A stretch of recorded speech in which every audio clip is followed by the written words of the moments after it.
Hey guys, what's up? It's me, Thomas. Today we're back here with the game theory. Today's game theory is on a game called The Bunny Graveyard. So, not sure what's going on here, but guess we're going back to the horror franchise to figure out the lore. Come on, you guys know what's up, right? Well, might as well see what the lore of the Bunny Graveyard is. And apparently it's a never-ending nightmare. Guess we're dealing with a time loop again. You can pretty much guess what some of these titles, that or just a immortality. Either way, let's just see what's going on in this graveyard and see what's going on with the bunnies. Be sure to like, subscribe for more. Hope you enjoy. Let's go. Okay, I guess we're PCing it. Hey, hold still. Wait.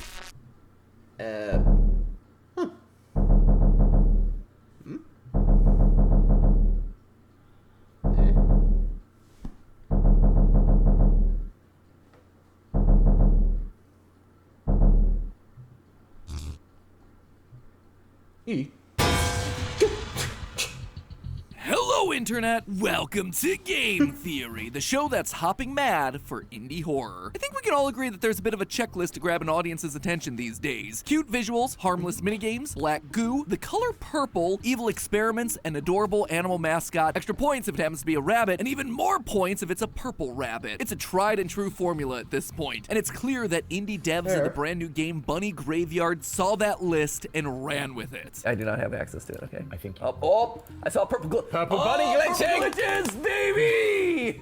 Check it off on the another You don't have a list back there. Alpha Axis. In the new game, The Bunny Graveyard, we meet a cute rabbit character named Sky, as well as her subservient glove friends, the Handy Pals. We play minigames that range from gardening to fishing to Punch-Out, of all things. Oh, this is Punch-Out. All the while collecting mysterious notes There is as a Sky Punch-Out begins to fan game, reveal her too. true colors. She-Urple. Oh, you're just a Shadow Bunny now. Shadow Bunny or Shadow Bonnie? Turns out Sky's real name is Sylvie. She's spitting up black goo, creating monsters, and trying to kill us like every good villain does. Eventually, we figure out how to escape. We jump into a purple portal and find ourselves face to face with Sky, the real Sky, and then credits roll. And honestly, that could have been the end of it. A nice, fun, charming little indie horror game experience with a cute art style. But of course, it doesn't end there. This is peak indie horror, Yeah, we my ain't friends, done. because just before we manage to escape, Sylvie warns us that this world is not as it seems.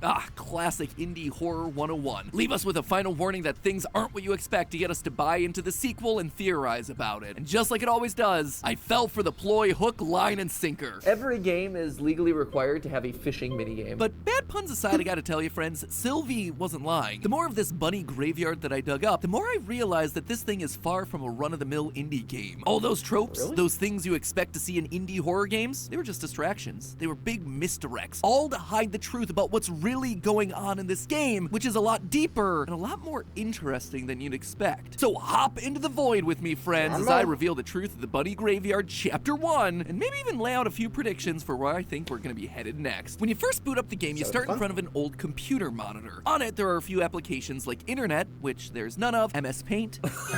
Brilliant! Can I print it? That was actually a trash can. Damn it! We also have what appears to be a heart monitor tracking two characters. A bunny with a heart eye and another with a circle eye. I'm gonna put a pin in the orange guy for now, but I think it's pretty clear that the heart bunny is Sky, the one we meet at the end of the game, because, well, look at her. She's got a heart over her eye. It is not very difficult to put two and two together there, friends. On Pinchin Games' official website, we actually get young character bunny who lost her descriptions, eye and Skies from tells us that incident she's, quote, a forgotten young bunny about, who lost her lives with a eye in a twin brother traumatizing in incident that Carrot she Town. seems to have forgotten about. Maybe this system is designed to monitor her health. Maybe she's in a coma before we arrive at her door. It's possible, but we need to go a bit deeper to figure out the truth here. And as you can tell, this game does a great job of setting off the theory senses from frame 1. Given that we're monitoring bunnies on this computer, it only makes sense for us to click on the last main icon on the screen that's just that, a bunny. Except we don't seem to have access to it. But when has that ever stopped a gamer before? So I just kept on clicking until something happened when I finally had to chase a manta ray, I think? It's kind of hard to tell, but regardless of what it is, after that quick chase sequence, a purple crack in the screen releases a white light. The next thing thing we know, our cursor looks a little different, more expressive. Less like a normal computer character and more like a character in a game. We then fall into a new world. But you'll notice, just before we land, we're asked to pick a game to play. Our option is Bunny Garden, but Bunny Garden isn't the game we're playing. This whole time, I've been calling it the Bunny Graveyard, and that's the game that I have on Steam, so why is the title here different? Well, it's because when the purple void opened up in the computer, the cursor wasn't the only thing that got sucked in, we got sucked in with it. The white light actually passes beyond the screen, filling the whole image, and now there's no screen dividing us. We're trapped inside the video game as the cursor character, a character which doesn't belong. Everyone seems to comment on the fact that we don't look like the other Handy Pals, which means that everyone is unaware that this is a computer game. Everyone, that is. Except Sky. So wait, did we just hop into the Bunny Garden to wake up Sky? But something's off. What is... Like, think about it. It's not what it seems. There's definitely more to the story. Why was Sky in the game, and why did us getting out wake her up? And there was the second one, too. The one with the circle eye. Did we miss something? There was... Okay, going back to that traumatizing incident, could it be it put her in the coma, like how it lost her eye? There's more to this story, and I could tell. Anyway. Except for our evil purple bunny friend, Sylvie. While she's shocked when we're first introduced to her, she never once brings up the fact that we're different. In fact, she actively treats us like we're perfectly normal. That's great. Makes me so happy to see little hands like you hanging out around here. Not only that, but during the fishing minigame, Sylvie slips and almost spills the beans on who we truly are. Nelson, you go with the Nelson? cursor? Didn't know that. Cursor. Does Sky know that we're in a video game? I mean the white glove. Yeah, you go with the white glove. And when we do get into her house, we learn that she isn't just aware of who we are, but she's actively converting people that come into this world into her little Handy Pals, stopping them from ever reaching the portal that we use at the end of the game to escape, which is why she's able to tell us that this world isn't what you think it is. When we do go through the portal at the end of the game, though, we find ourselves in a new location, but we're still a cursor, which at first confused me, because aren't we in the real world now? Didn't we escape from the game? But then I thought back to that opening menu. We were asked to pick a game, and we chose Bunny Garden. But if you look, you can actually scroll to the side and pick other options. Or you would if the DLC was out, but what then's behind that game selection screen? A purple void, just like the one that we traveled through to get to the new world at the end of the game. We may have escaped the Bunny Garden, but all we did was manage to travel to another game. We're still stuck inside the computer system. We're not out in the real world yet. But wait, if we're still stuck in the game world, then why is Sky here? We were monitoring her heart rate at the start of the game. I assume that this was because of her tragic accident, but if she's here, that would mean that she's also inside of this game? Why? Well, for that, I had to start looking even deeper into the game. And I really do mean into the game, because the answer is actually hidden inside the game's files. Inside, there seems to be almost an entire game's worth of dialogue that just doesn't appear in Chapter 1. It almost looks like dialogue that a player character would say when interacting with the world around them. But we're just a glove. We can't speak. So who's this dialogue coming from? Well, if you look at some of the earliest trailers for the Bunny Graveyard, it looked like originally we were going to be playing as Sky herself within a place called Carrot Town, which then makes cut lines like, remember to consume your carrots responsibly, way more realistic than normal. But the main thing that I found within these cut lines that tells us exactly what's going on here is this one right here. Quote, simulation theory, secrets of the afterlife.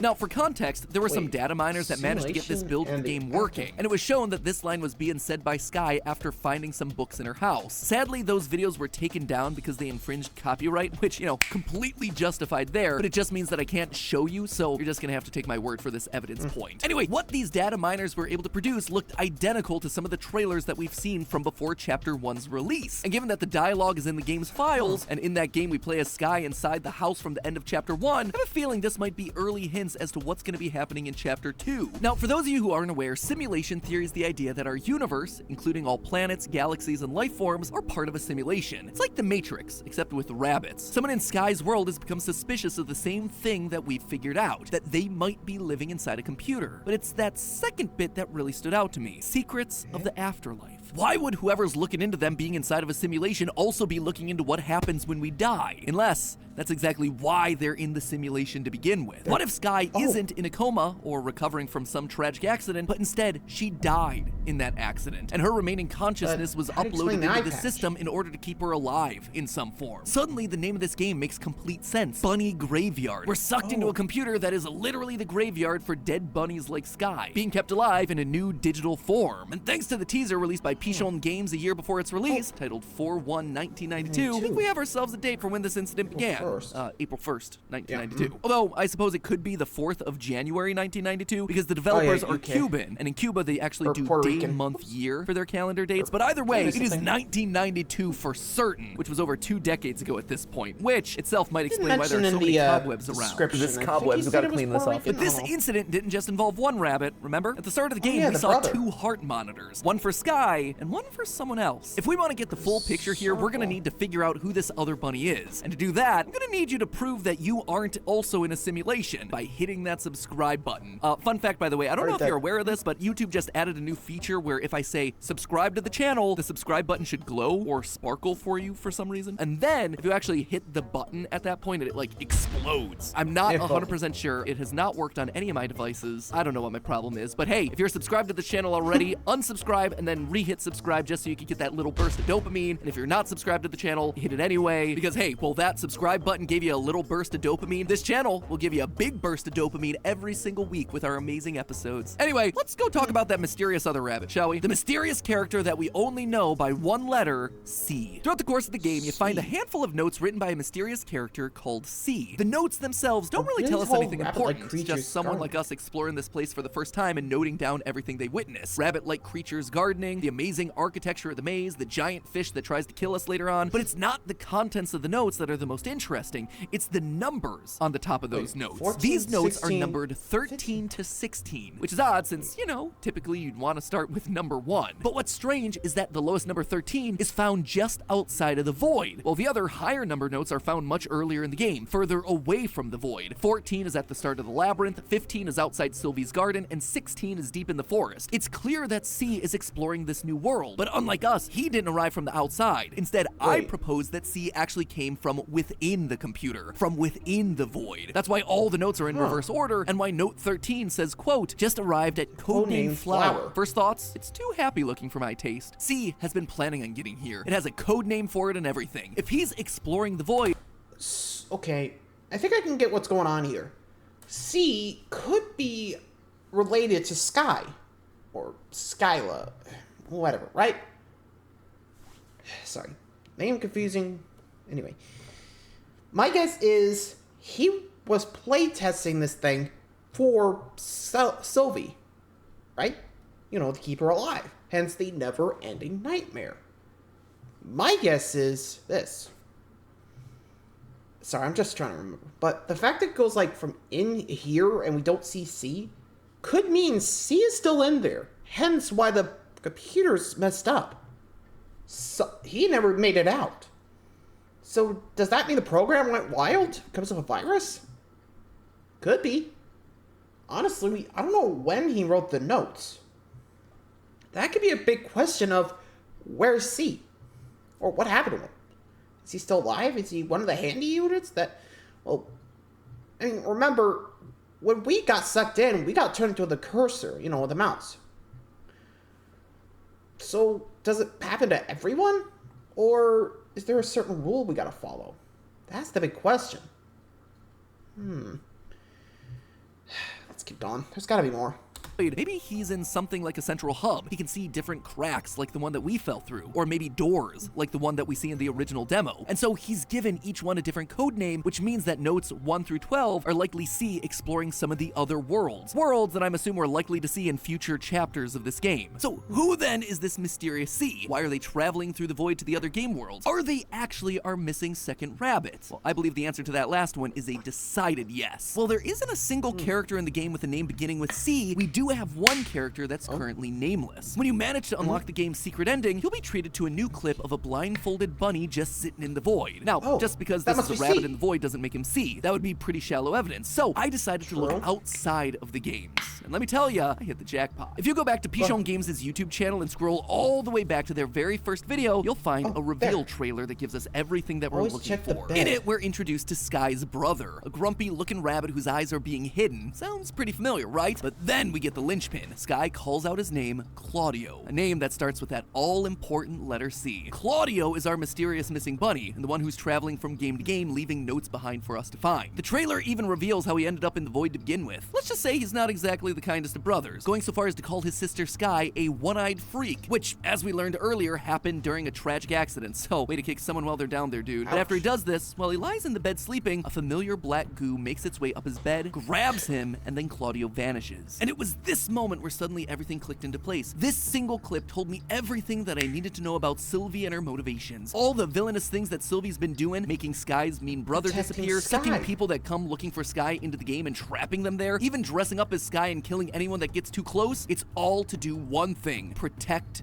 Sky. That's right, in classic game theory fashion, the villain is the good guy all along. If you were trying to keep something really valuable on your computer, would you leave it completely unprotected? No, you'd set up firewalls, safety protocols, passwords, something to make sure that no one could get to it, mess with it, or delete it entirely. Call me crazy, but I think that that would be doubly true for keeping a digital consciousness alive. And that is what I believe Sylvie to be. Because while I've been calling her Sylvie this entire time, in the credits, we see something slightly different. It's definitely still Sylvie, but it's written as S1L-V13. That, my friends, is elite speak and very reminiscent of computer code. She is a safety protocol, a program that's only job is to protect Sky's consciousness. However, clearly she's gone full Ultron on us and decided that everyone and anyone is a potential threat to Sky. That's why in the demo she says, quote, "You're here for her, aren't you?" And we follow a black bunny through the forest to the void where we get sucked in. She's leading us into a trap so we can't possibly hurt Sky. It's why she dresses as Sky, so when people come into her world looking for the real Sky, they're given a false sense of security. They found who they're looking for. It also allows Sylvie to remove any potential threats from the picture easily, converting all the cursors into handy pals using her corrupted code and getting them to obey her. And if they don't, well,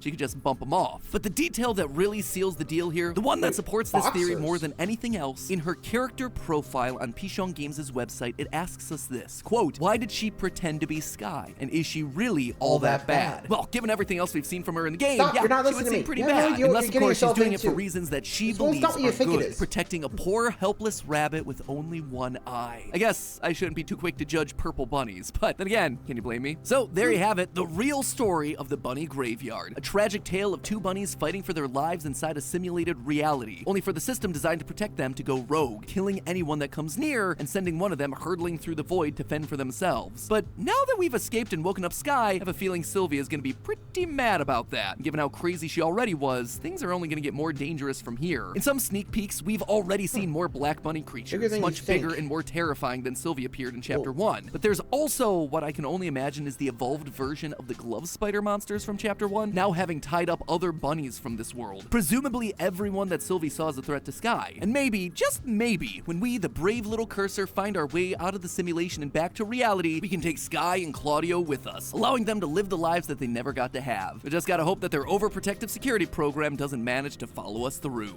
But hey, that's just a theory. A game theory. Thanks for watching. And if you want to see me and... You know, I actually kind of want to try that game. Not sure how it'd go, but it definitely feels like I want to give it a shot, you know? I need to see how much it costs, but... well, definitely keeping my eye on that game, because... I feel like I just want to help that bunny.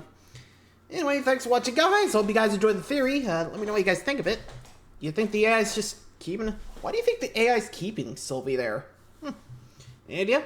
Well, till next time, guys. See ya.